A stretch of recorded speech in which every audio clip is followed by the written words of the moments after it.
Good evening, ladies and gentlemen, and welcome back to the Gamers Corner. I go by the name of Chris Bacon. Today we're playing some GTA Online. I'm gonna wind up just doing some random missions at the moment, just to go about having some online fun, nothing special. So first we gotta look for the job. Shout out to my older brother Jamie. My older brother Jamie wound up putting me into this game ages ago when it first came out, like in 2013 or whatever. And we wind up playing a lot of the missions and stuff. That's why I got so many checks next to the cases now. So there was a few that we didn't get a chance to do, either because of time consumption not really being there, or because of the fact that the mission was actually too hard. And Repo GTA 3 today was one of them. So we're gonna do that right now. I'm gonna try and do that mission, see how we go, see if I can go about either host. I'm gonna probably wind up hosting it. Most of these missions nowadays are actually pretty available because not a lot of people are playing it. As I was saying just now, host, and we'll go about just doing that, and then that's pretty much it. So, other than that, happy Wednesday. Hope everybody's having a good day today. We're just gonna wind up getting right into the mission. I don't know if I can play by myself. I could launch it on my own. Okay, cool. I'm gonna try it, see how many times I can do it, and then that's it.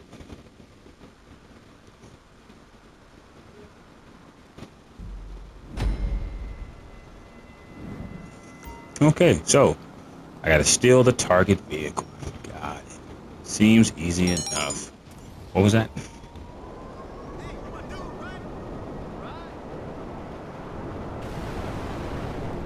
Not about the cinematic camera.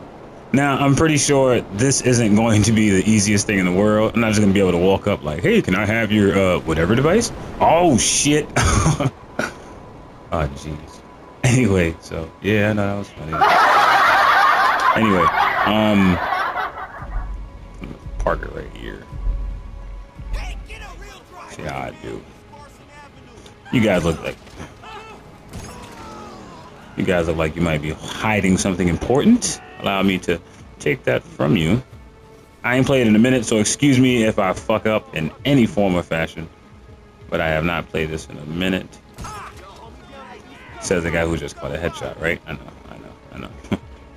Wait, okay. So climb up on this dumpster. Where's this other person at? Are you hiding from me? Oh, did I catch both of you? Nah, there's no way I caught both of you. Either way, I'm gonna just take this car. This looks like the Green Hornet car from I forgot what movie this was. Like the Green Hornet itself. Sorry, gentlemen, but I'll be taking your car and leaving you dry. Haha, I don't know what that meant. So we gotta bring this back to the docks. Let me get my sticky bombs ready. Make sure I got it. Oh, come on, brother, man. I need this whip. I don't know for what, but I need it. Okay, so everything seems like it's smooth sailing. I thought I was going to wind up having somebody try to get the car back, which I'm pretty sure there is, but they just haven't spawned yet.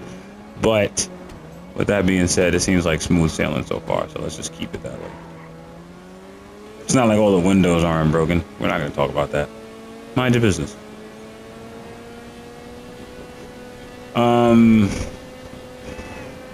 So let's just talk about GTA since we're on that topic. Probably one of the most notorious open world games I've ever played as a kid, and it was kind of revolutionary because the first one I really started off on was San Andreas. Shout out to my cousin Justin. Anybody black has a cousin that's really just a friend that they've known for a long time, and they just consider them family because I don't know, maybe the aunt wind up saying that, you know, your mom and her are sisters or something, so that makes you technically cousins by word right, not birthright. But he wound up putting me on the San Andreas ages ago. I mean, we wound up playing the 2-player version, had the flying car cheats, had the jetpacks, we did everything. And the shit was a lot of fun. And it wound up making me realize how much we've come as a unit of just playing games such as this. Like, look at the graphics on this console. It's amazing. I'm playing on the PS5, by the way, for those who don't know. And it was just a lot that came into play when it came to watching these games grow and you watching them grow as a unit. Personally, I am rooting for a Bullies remake, or at least a sequel. Come on, Rockstar. Y'all did great with Red Dead Redemption 2. Yeah, the GTA 3, 4, 5, and yeah, we're working on 6. I just missed the exit because I'm renting. Whoop-de-doo. Anyway, if you guys would have worked on Bully, I swear you'd have got some crazy good ratings. That, or if you'd have HD remastered Max Payne. Argue with me? I don't know. Argue with me. You probably don't like that. All right. So maybe you don't like the fact of Max Payne, but let's be honest. Whoever played the first Max Payne knows the bullet time dodging in that motherfucker was amazing. It was ahead of its time. It was just, you felt like, because mind you, that game came out after The Matrix, I believe. And everybody wanted to do that slow motion shit that Neo did on the rooftop when he got shot at with the bullets, and he did that leaning back thing. Like, that was culture breaking. Like, everybody wanted to do that. So when it came to seeing it in a game, the amazing thing about games is that you can actually feel and go through the trauma of whatever. Not like it sounds like trauma is a good thing. Like, yeah, I want to go through the PTSD with you. No, it's not like that. I mean, in the sense of you actually feeling what the person's going through in the game because you're the person. Like, if you made a created character, you wouldn't say, like, the person that you selected got hurt. You would say, oh, I got hurt. My created character got hurt. Oh, I got messed up. Oh, my person got bodied. Like, you would say that. So it would hit different because now you're using a person of yourself that you created that is in your, like, same image. And it would go about making it more intense. But if certain games were to be remade and they would just listen to the audience and stuff, like, for example, I don't know if anybody heard of it, but it's a trilogy beat 'em up series called Final Fight that has to do with a mayor named Mike Hager, this guy named Cody that dates the daughter of the mayor named Jessica, and there's another guy that helps out named Guy in the first one. And the second one, I believe it's Makai and Carlos, and then the third one it's Dean, and I don't know the other female's name. I did not mean to forget her name, but I'm pretty sure she's dope. But those characters they made out of Capcom was just a wonderful trilogy. It was just dope. If Capcom could have did that or whatever, just like Streets of Rage 4 wound up giving .emu the green light, like, all right, let's go ahead and, oh man, where did you come from? Oh, you guys are people that are affiliated. Man, you guys look like great pedestrians. On my mother, I'd have never thought. Y'all was out there talking about coffee. Yeah, no, the coffee's cold today. I don't appreciate it. Whoa, look at that Supra. Is that a Supra? I don't even know. I'll shoot your hand off your body.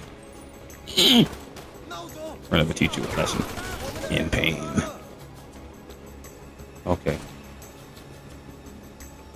Sorry, I wound up cutting off the story. Long story short, there's a lot of games that need to be remastered off the strength that they have great potential to go about bringing a lot of revenue to the game players of today. So I said Final Fight because that's just one of the games that I want rebooted that kind of fell in the category of being remastered. Like, .emu made Streets of Rage 4. But Sega had to be like, hey, all right, well, that's our game. We'll go about giving you the green light for that. Go ahead. So that's literally what happened. But the fact that they don't probably have to, of course they have to give the green light as Capcom because that's their game. But I'm just saying, with the potential that .emu did such a wonderful job with Streets of Rage, it should be no problem at all. Like, .emu even made, I believe, TMNT Shredder's Revenge. And that game is beautifully graphic. I'm talking about pixel perfect. No matter what system you play it on, no matter what time of the day, no matter what snack you got with it, that is a game that will go down in history as just like a game that looks so beautifully crafted. Like, it was love put into that game. But back on the GTA, 6 sounds like it's got a lot of potential. I'm just hoping that you guys wind up doing the right thing with it. And all this time that it took about a decade and some change to go about getting anything from what I was told. I don't dig into news like that, so I don't really care. But I feel like the amount of time that it took for them to even, from what I know, to go about even dropping a teaser trailer to them even announcing the fact that it was in the works, it has to perform. Like, video games now have this high criteria to where if you don't perform, you're going to really get some bad reviews. Like, well, I don't even know what game I could go about throwing out there. I'm going to say God of War. God of War, I don't know how the distance between God of War 3 and God of War, or God of War 4, as I would call it personally, the distance of time it was in development. but it performed incredibly. And even though it had a gap of time, it's like when you're a gamer, just like anybody that might be a movie fanatic and stuff, you have to perform off the strength that you took so much time to craft it. So now it's like you took all this time to go about trying to make sure it was like to the pinnacle of the game's structure and stuff. Now it's like, what do you mean Kratos is chill? Like what? No, if he doesn't headbutt something in 5 minutes, I'm going to undownload this game and save myself the disk space. Okay, truck you. But yeah, so where was I? God of War, yes. With that being said, the God of War series, it was phenomenal. And then Ragnarok wound up giving Atreus his wings as per like just really feeling like a main character. To be honest, he was kind of like Luigi when it came to the God of War series. Not to say it was a bad thing, but him being a child, it made sense. Like, oh, you're an adolescent, you don't go about having the ability to there's 2 more cars pick up? Oh, I sugar.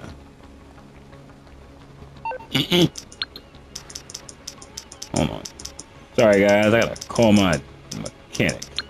Bring me my dog.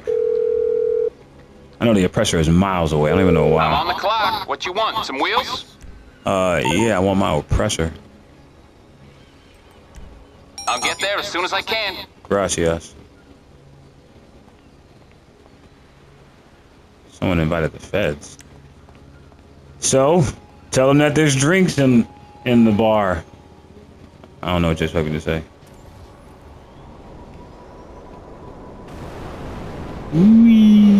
One thing I gotta give my older brother is that he told me about the Oppressor when it first dropped. Because he wound up getting this and the James Bond car, the Insurgent from what I remember.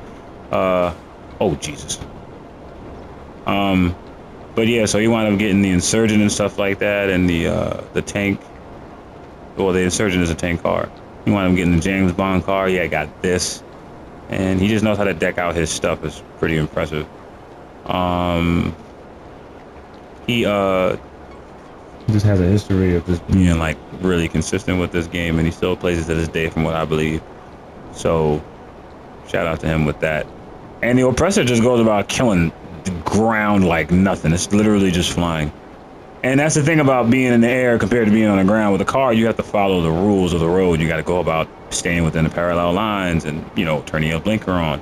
I'm flying over buildings. There's no need for a blinker because there's nobody else up here with me.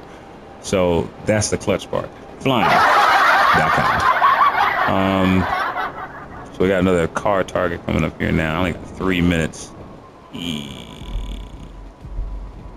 Oh, it's up there. Oh, it's up there. Oh, shit. You know what that means? That means it's going to be a bitch to get down. First off, the last time I let y'all slack and I didn't think it was somebody, it was. Matter of fact, I'll check it out now. All right, y'all scattered. Oh. Oh, I got the car mixed up. Jesus Christ.